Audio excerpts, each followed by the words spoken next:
कांग्रेस रहनुमा प्रियंका गांधी ने कर्नाटक में बाहिजाब तालिबात के तालीमी इदारों में दाखिले पर पाबंदी के हवाले से बयान जारी कर दिया। प्रियंका गांधी ने सोशल मीडिया पर जारी बयान में कहा है कि खवातीन को हरासा करना बंद करो, हिजाब हो, घूंघट हो या जीन्स, खवातीन को मर्जी के कपड़े पहनने का इख्तियार है।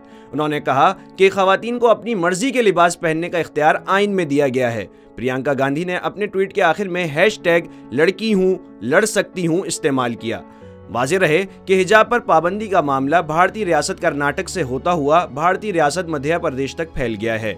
जुनूबी मगरबी रियासत कर्नाटक में 2 कॉलेजेस ने बाहिजाब तालिबात को दाखिले से रोक दिया, जबकि भारतीय रियासत मध्य प्रदेश के वजीर तालीम भी स्कूल में हिजाब पर पाबंदी के हवाले से इंतहा पसंदों की हिमायत में बोले थे।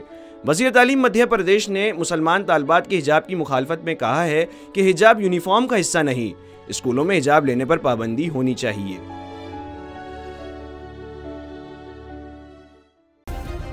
सब्सक्राइब करें और बेल दबाएं ताकि कोई खबर रह न जाए।